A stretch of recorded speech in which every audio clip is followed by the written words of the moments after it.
Hello everyone, welcome back to my channel. అందరు ఎలా ఉన్నారు? మా చెల్లి పెళ్ళి అయిన తర్వాత తన కోసమని పిండి వంటలు చేస్తున్నాము.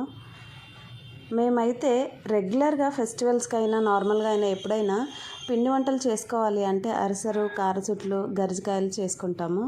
సో ఇప్పుడు కూడా అవే చేస్తున్నాము. అరిసెల పాకం మా ఊర్లో ఒక అక్క చాలా బాగా చేస్తుంది. ఆ అక్కతోనే చేపిస్తుంది పిలిపించి. అరిసెలు ఎలా చేయాలో, క్వాంటిటీ ఎలా తీసుకోవాలనేది నాకు సరిగా తెలియదు. నెక్స్ట్ టైం నేర్చుకొని చేసి వీడియో పోస్ట్ చేస్తాను. పాకం కరెక్ట్గా పడితేనే అరిసెలు సూపర్గా వస్తాయంట. ఫస్ట్ బెల్లం తురుముకొని అందులో కొంచెం వాటర్ వేసి కరిగించుకోవాలి.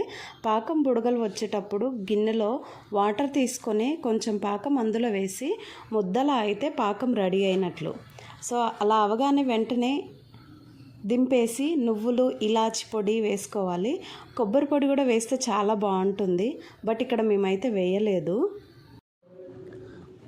నెక్స్ట్ పిండి కొంచెం కొంచెంగా వేసుకుంటూ కలుపుతూనే ఉండాలి.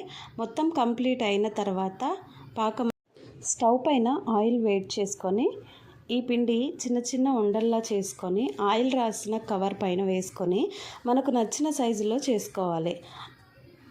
చేసుకున్నాక ఆయిల్లో వేసి మంచి కలర్లోకి వచ్చాక తీసేసుకోవాలి. అంతే, యమ్మీ యమ్మీ అరిసెలు రెడీ అయినట్లేదు.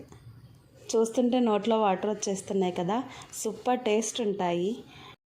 అరిసెలు అంటే ఎవరికి ఇష్టం? నచ్చిన వాళ్ళు కామెంట్ చేయండి. నాకైతే చాలా ఇష్టం. మా ఇంట్లో చాలా వరకు అందరూ ఇష్టంగా తింటారు. అంతే ఈ వీడియో. అలాగే అమ్మ కారచుట్లు కూడా చేస్తుంది.